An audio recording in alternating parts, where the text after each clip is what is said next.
Welcome to my American History Notes, where I discuss conclusions I've drawn from studying American history. You may not agree with any of my conclusions, but you should at least know about the people, events, places, and concepts that I talk about, and more to be conversant in American history and much deeper than this survey that I'm doing, just to help you who aren't familiar with it, to know about some things that maybe will be a help in understanding American history or being conversant in it at least. So let's begin with today. I'm going to talk about William Henry Harrison was not just the hero of the Shawnee defeat at the Battle of Tippecanoe in 1811. He had been a delegate to Congress from the Northwest Territory and the governor of the Indiana Territory before that. He was a general during the War of 1812, a U.S. representative from Ohio, a member of the Ohio State Senate, a U.S. senator from Ohio, and minister to the country of Colombia before he became the ninth U.S. president. Elected largely on his popularity as a military hero, he served the shortest term of any U.S. president.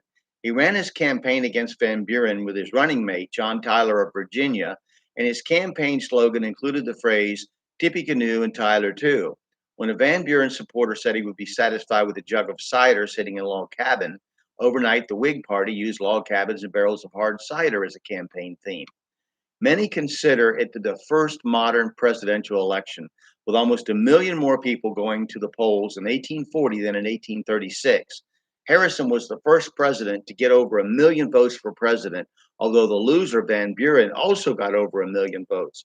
However, the cold, rainy inauguration day, while not doing in the festivities, the greatest since Washington's day, according to John Quincy Adams, it did do in Harrison.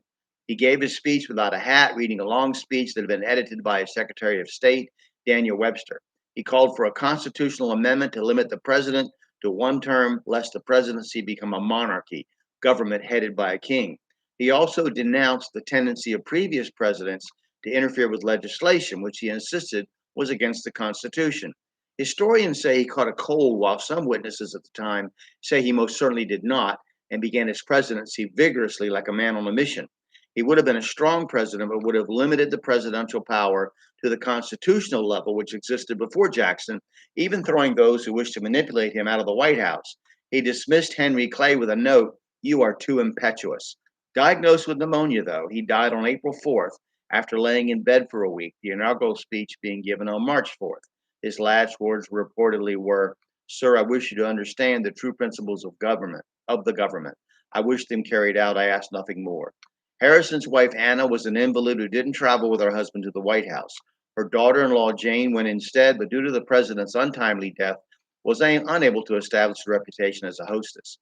While, according to Remini, during Jackson's administration, people had written to him concerned about the influx of Roman Catholics into this country from the poor areas of Europe because of the monarchies of Europe and the Vatican's disdain for the unique experiment in freedom of religion and self government here, Harrison didn't mention such a threat in his inaugural speech. However, in the 1924 book, The Suppressed Truth about the Assassination of President Lincoln, Burke McCarty, the author, claiming to be a former Roman Catholic, made the accusation that European monarchs blamed our country's freedoms for unrest in Europe, that after Napoleon's defeat, the Congress of Vienna resulted in the Pope reasserting his authority, reinstating the Jesuit order, and this resulted in a secret treaty, quote unquote, of Verona, which called for the suppression of free governments in this hemisphere. This was one of the reasons for the Monroe Doctrine.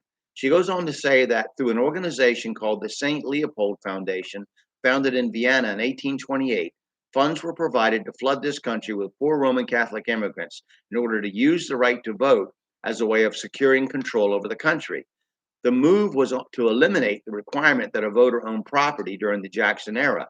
This would facilitate anyone, regardless of status, the right to vote. A French visitor to America, Alexis de Tocqueville, noted that the strength of America was its religious beliefs, varied as they were, and he observed that once restrictions on who could vote were challenged, it would never end until there was universal suffrage. By 1850, the states, which controlled voting requirements until the Civil War, had for the most part eliminated the requirement that a voter, still white, male, and over 21, had to own property. Father, quote, Charles Chiniquy, an excommunicated priest in the Roman Catholic Church, wrote a book that was published in 1885 called 50 Years in the Church of Rome.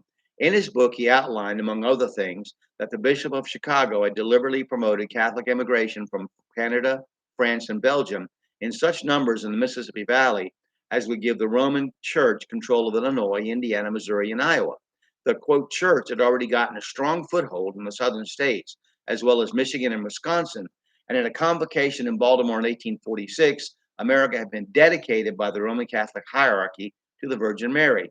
Chiniquy's account was disputed by a priest, Reverend Sidney Smith, in a 1908 essay. I'll mention more about Chiniquy, who was defended by the lawyer Abraham Lincoln in court on charges of moral misconduct later.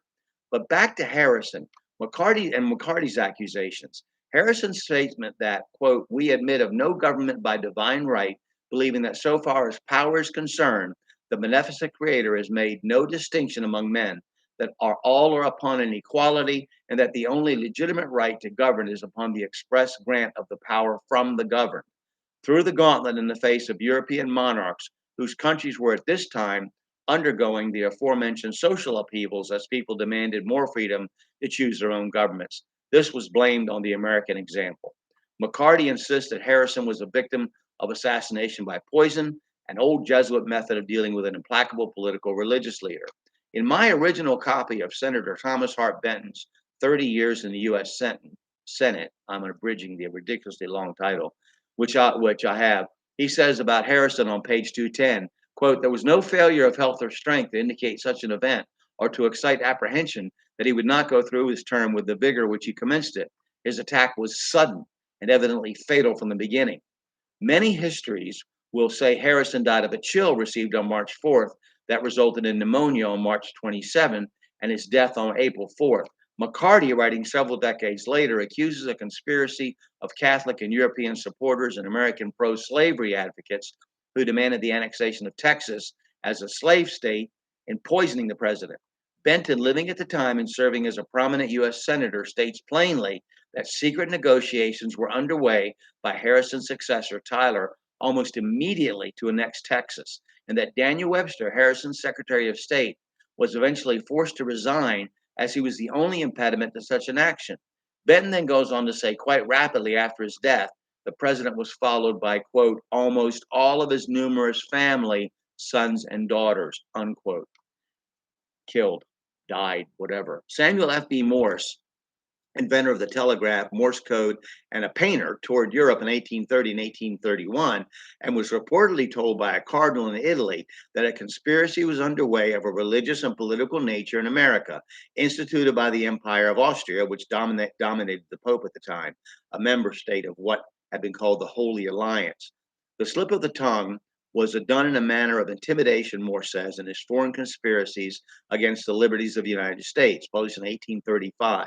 Census figures tend to underscore the points made by these people, but then statistics can be made to support any hypothesis, so be very careful. In 1830, there were only 318,000 Catholics in America, but 15 years later, Catholics were immigrating to America at the rate of 100,000 per year, mostly from poor Catholic countries in Europe. Still, perhaps Harrison did die of pneumonia after all. His successor, John Tyler, served as the 10th president from 1841 to 1845. Tyler had been a lawyer, served in the War of 1812 as a captain of militia, was a U.S. representative from Virginia, governor of Virginia, and of course, vice president. Clay again attempted to dominate a president by trying to push through a bill on a new national bank, which Tyler vetoed as promised. He put through a second bill called the Fiscal Corporation Bill, which Tyler also vetoed. Although Tyler had been nominated to be Harrison's running mate at the Whig Party National Convention in Harrisburg in 1839, the Whig Party now officially expelled him. So we're going to continue with President Tyler next time, and I thank you for listening.